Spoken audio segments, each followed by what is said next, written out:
खबर छोटी हो या बड़ी मगर बेबाक होगी। हर खबर पर होगी पैनी नजर। आप देख रहे हैं बिजनौर दस्तक। आदाब, नमस्कार। खबर बिजनौर से। हेमराज कॉलोनी रोड पर किसानों का धरना 7 माह से जारी।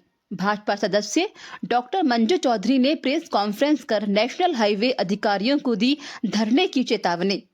बिजनौर के हेमराज कॉलोनी चौराहे पर अंडरपास के लिए पिछले 7 महीने से निरंतर चल रहे धरने से अभी तक NHAI के अधिकारियों की नींद नहीं टूट रही है।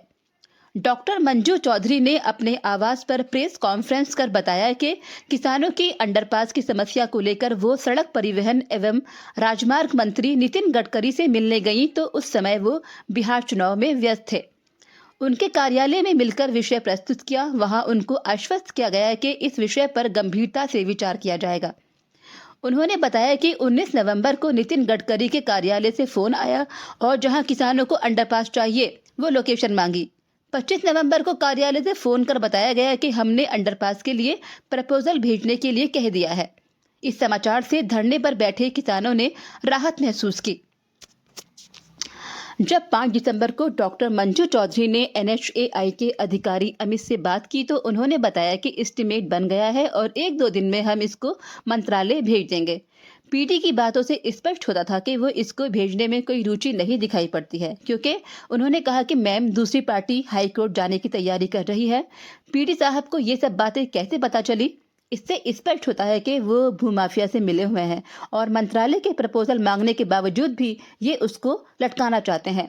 ये भ्रष्ट अधिकारी गरीब किसानों को अंडरपास देने की बजाय भूमाफिया जो इस अंडरपास का विरोध कर रहे हैं उनको लाभ पहुंचाना चाहते हैं, इसलिए एस्टीमेट भेजने में देर कर रहे हैं। उन्होंने फोन पर PD अमित को चेतावनी देते हुए कहा कि यदि उन्होंने 17 तारीख तक प्रपोजल नहीं भेजा तो वो सभी मजदूर, किसान और महिलाओं के साथ उनके कार्यालय पर आकर धरना देंगे।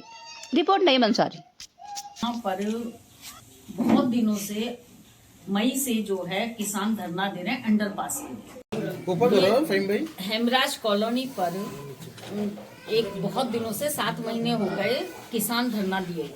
ये गरीब मजदूर किसान हैं और ये धरना दे रहे थे। हेमराज कॉलोनी का एक चौराहा है और वो जो रास्ता है, चूंकि ये वाला रास्ता बनने से पहले भी वो हेमराज कॉलोनी के सामने से जो रास्ता जाता है वही मंडावली और वहां होकर के बिजनौर नगर को जोड़ता है। वो पुराना रास्ता है और उन किसानों का मांग सिर्फ इतनी है कि वहां पर अंडरपास बनाया जाए और NHAI के अधिकारियों ने उनकी जरूरत को भूमाफियाओं के साथ, चूंकि ये मिले हुए हैं, वहाँ कुछ ने भूमाफियाओं ने जमीनें खरीदी हुई हैं, उसके कारण इनकी आवश्यकताओं को न देखते हुए और वहां पर ये अंडरपास देने के लिए मना कर रहे हैं। जब मैंने वहां पे किसानों से जाकर के भेंट करी, उनसे पूछा तो उन्होंने कहा कि मैडम ये हमें घुमाए जा रहे हैं और ऐसे ऐसे विषय है।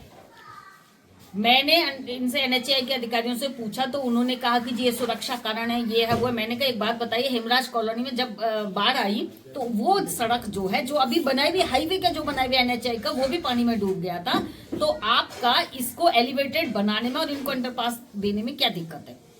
तो उन्होंने टालम टोल करी। फिर मैंने जो है नितिन गडकरी जी से समय मांगा मिलने के लिए। मैं गई दिल्ली तो नितिन गडकरी जी चूंकि बिहार के चुनाव में, तो उन्होंने मुझे कहा कि वे उनके PRO दीपक पाठक जी मुझे मिले और उन्होंने कहा कि हम इस विषय को आपके को दिखवाते हैं, ये बहुत महत्वपूर्ण विषय है। और उसके बाद में जो है हमने DM साहिबा को भी ज्ञापन दिया, हमारे प्रभारी मंत्री कपिल देव अग्रवाल जी को भी ज्ञापन दिया और उनको कहा कि भाई ये आवश्यक है बहुत ज्यादा, क्योंकि ये अगर इनको अंडरपास नहीं मिला तो ट्रैक्टर जो गन्ने से भरे हुए हैं, ट्रॉली हैं, उसको लेकर के किसान अगर यहाँ से निकलेगा तो कितनी दुर्घटनाएं होंगी उसकी आप कल्पना नहीं कर सकते। उन्होंने कहा कि हम सर्विस लेन दे रहे हैं। एक बात बताइए, सर्विस लेन से हैवी चलती हुई रोड पर एक हाईवे आप बना रहे हैं, कोई गांव की गली की सड़क नहीं बना रहे हैं। जब हैवी ट्रैफिक में से गन्ने की ट्रॉली लेकर के यू टर्न लेना कोई आसान बात समझ रहे हैं कि NHAI के अधिकारी इंजीनियर इतनी अकल नहीं रखते हैं, इतनी समझ नहीं रखते हैं किसी भी बात की। तो उसके बाद में मैंने वहां पे संपर्क दोबारा किया मंत्रालय में नितिन गडकरी जी के यहाँ, तो मुझे आश्वासन ये दिया गया कि हमने उनसे 19 नवंबर को उनका मैसेज मुझे आया दीपक पाठक जी का कि हमने उनसे प्रपोजल मांगा है। 25 नवंबर को उन्होंने मेरे पास में PD अमित जी का नंबर भेजा और अमित जी का फोन आया। उन्होंने मुझे कहा कि हमसे प्रपोजल मांगा है, मैडम हम प्रपोजल भेज रहे हैं। और तब से 25 से आज जो है 17 तारीख हो गई। पीडी डेली मुझे आश्वासन देते रहे कि अब भेज रहे हैं हम प्रपोजल, अब भेज रहे हैं। अभी उन्होंने मुझे शनिवार को कहा कि हम सोमवार तक भेजेंगे, सोमवार को कहा। कल मैंने जब मंगल को बात करी तो उन्होंने कहा कि कल हम बुधवार को पक्का भेज देंगे। कल मैंने उनको ये कहा कि अगर आपने बुधवार तक नहीं भेजा तो हम मेरठ आकर के उनके कार्यालय पर, NHAI के कार्यालय पर धरना देंगे, क्योंकि हो सकता है बिजनौर से उनके कानों तक आवाज ना पहुंच रही हो। ये विषय